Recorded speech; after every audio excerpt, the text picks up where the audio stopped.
Bonjour mes frères et sœurs, et nous continuons notre étude de la deuxième épître aux Thessaloniciens et nous allons continuer à méditer sur le chapitre 1, versets 5 à 10. Notre bon Père du ciel, nous avons commencé à voir hier qu'un jour, ton Fils bien-aimé va descendre du ciel. Il va apparaître. Et nous avons commencé à voir pourquoi il va apparaître. Donc, on te demande ce matin de continuer à nous instruire sur les raisons de cette apparition afin que nous puissions être puissamment consolés et fortifiés et encouragés à garder la foi que nous avons reçue de l'apôtre Paul par les Écritures, de la part du Seigneur Jésus-Christ. Amen.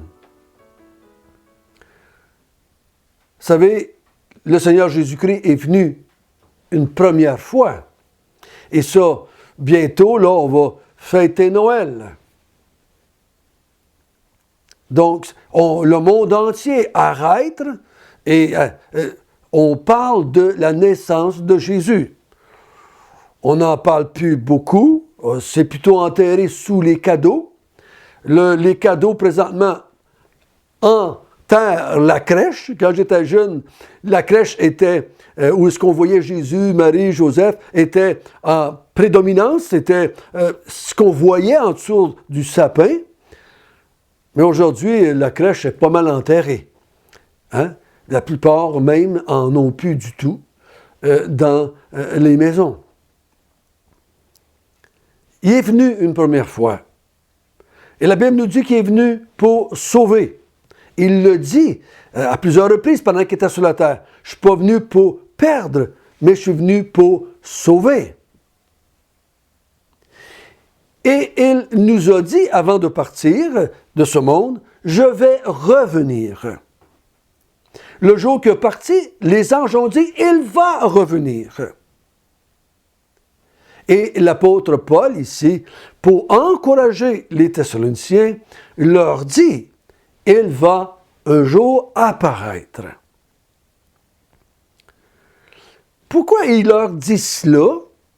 C'est parce qu'il veut les encourager. Et il veut aussi les aider à faire face à toutes ces mensonges qui tournent autour du retour du Seigneur, pour toutes sortes de raisons. Dans l'épître, on va voir, dans le 2e chapitre, qu'ils ont reçu une lettre, que certaines personnes disent que ça vient de Paul, mais ça ne vient pas de Paul. C'est une fausse lettre, une fausse épître, qui a troublé et qui troublait les Thessaloniciens. Et cette lettre disait que le Seigneur était déjà revenu. Mais ce n'était pas vrai. C'était pas vrai. Et c'est pour ça que les chrétiens sont troublés, parce que s'il est déjà revenu, ou s'il est déjà là, comment ça fait ça que nous, on est encore là, on n'a rien vu, qu'est-ce qui se passe? Et l'apôtre Paul dit, non, je vais vous aider à comprendre ce qu'il y en est, et quand vous allez avoir une bonne connaissance du retour du Seigneur Jésus-Christ, de l'apparition du Seigneur Jésus-Christ, mais vous allez comprendre que vous n'avez pas à être troublé par cette lettre-là. Nous avons commencé à parler hier de cette apparition.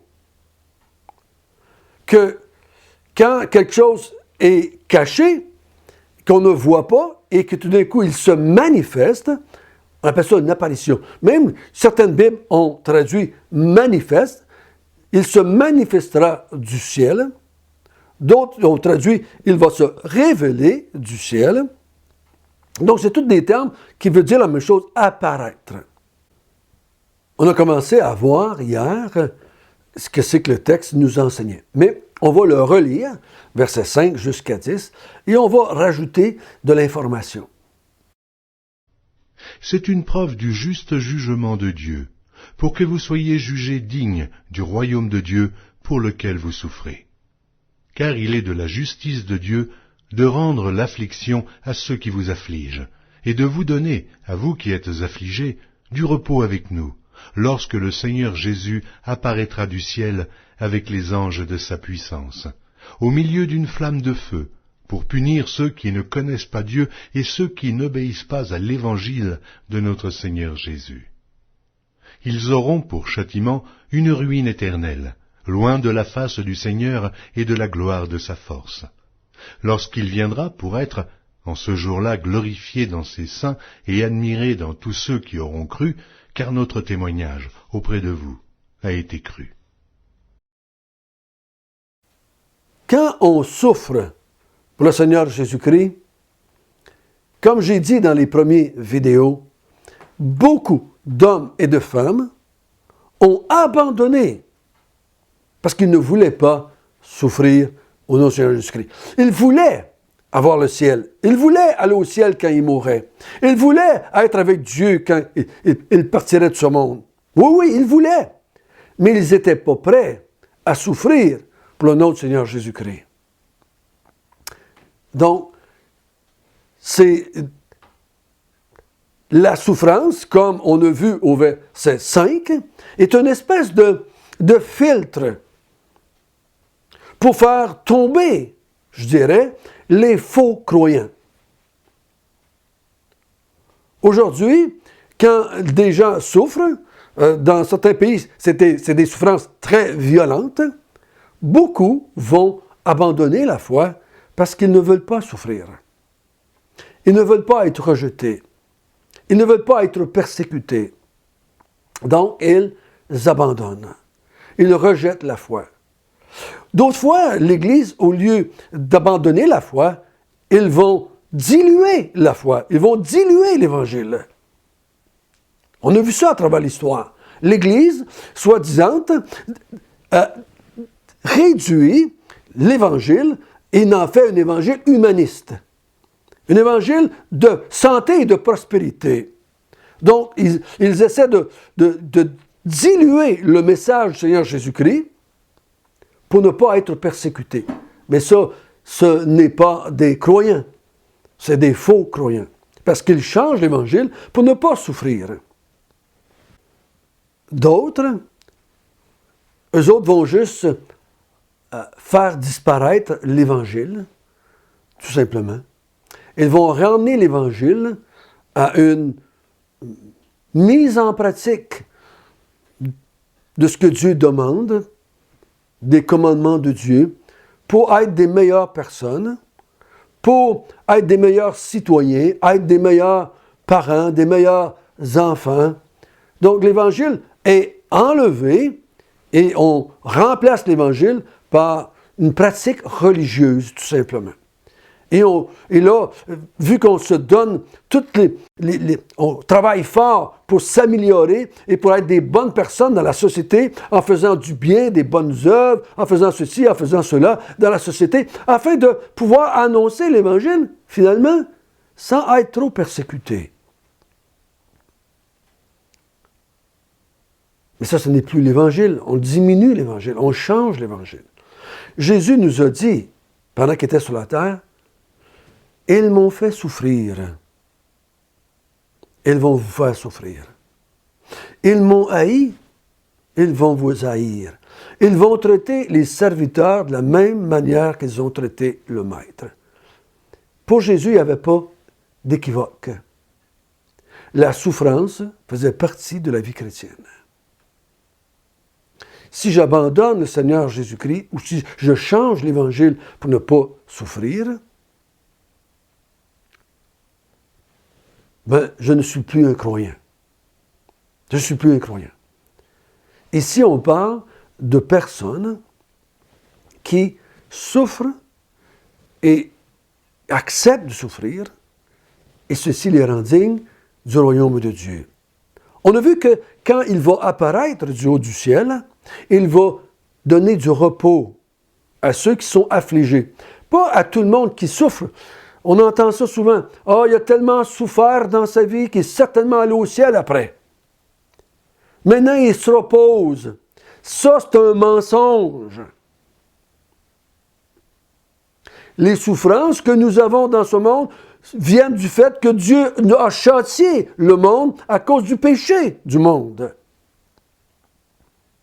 Quand Dieu a dit « Tu ne mangeras pas de l'arbre, sans ça tu vas mourir », ça c'est les souffrances que nous avons et la mort que nous subissons finalement est un résultat du péché qu'on a fait. Donc les souffrances que l'être humain subit dans ce monde ou vit dans ce monde, souffrance physique, souffrance à cause des maladies, ce n'est pas méritoire pour gagner le ciel. Non, c'est les conséquences que nous avons péché. Ici, les souffrances dont il parle, c'est des souffrances à cause du Seigneur Jésus-Christ. À cause que j'ai abandonné les idoles pour servir le Dieu vivant. C'est à cause que j'ai rejeté tous les moyens de salut et que j'ai gardé seulement Jésus-Christ. C'est à cause de cela que je souffre. C'est de cette souffrance-là dont on parle. Donc, il va donner du repos à ceux qui sont affligés pour son nom. Il vient pour donner du repos, mais il vient aussi pour punir. On a commencé à voir ça hier. Qui va-t-il punir? Au verset 8, il dit, pour punir ceux qui ne connaissent pas Dieu. Faites attention ici. Vous avez plus que la moitié de la planète, ça veut dire, mettons, 4 milliards de personnes qui vont dire qu'ils croient en Dieu, qui connaissent Dieu. Les catholiques vont dire qu'ils croient en Dieu. Les musulmans vont dire qu'ils croient en Allah, ou Dieu. Les témoins de Jéhovah vont dire qu'ils croient en Dieu. Les Mormons vont dire qu'ils croient en Dieu. Beaucoup de gens vont dire qu'ils connaissent Dieu. Mais il faut faire attention. Connaissent-ils le vrai Dieu? Ont-ils abandonné leurs idoles pour se tourner vers le vrai Dieu? Parce que certaines personnes disent qu'ils croient en Dieu, disent « Moi, je n'ai pas de statut, je n'ai pas de ça, je crois en Dieu. » Mais ils croient en un autre Dieu, en un faux Dieu. Ce que j'appelle Dieu dans ma vie, en tant que personne, en tant qu'être humain, qui n'est pas le Dieu révélé dans les Écritures, qui n'est pas le Dieu qui s'est révélé à travers Jésus-Christ, qui n'est pas le Dieu trinitaire que la Bible nous parle, un Dieu en 3 personnes, c'est un idole. C'est une fausse représentation de Dieu.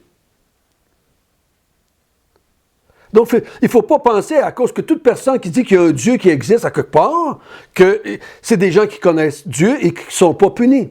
Non, il faut le connaître comme Dieu s'est présenté. Si je n'accepte pas comment il s'est révélé, à travers la nature, à travers les Écritures, à travers son Fils Jésus, je suis un idolâtre et je vais être puni. Et il dit ensuite, « Et ceux qui n'obéissent pas à l'Évangile de notre Seigneur Jésus-Christ. » Maintenant, il dit, ils ne connaissent pas Dieu et ils n'obéissent pas ou ils ne croient pas, ça peut être traduit comme ça aussi, et ils ne croient pas à l'Évangile que le Seigneur Jésus nous a transmis.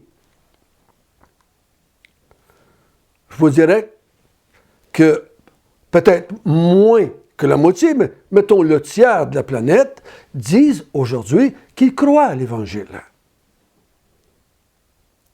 Mais est-ce que c'est l'Évangile du Seigneur Jésus? Ou c'était un autre Évangile? L'apôtre Paul met en garde les Galatiens. Si on vient vous annoncer un autre Évangile, que ces gens-là soient maudits, qu'ils soient anathèmes. Et si vous les croyez à un autre évangile, vous allez être aussi anathème ou maudit de Dieu.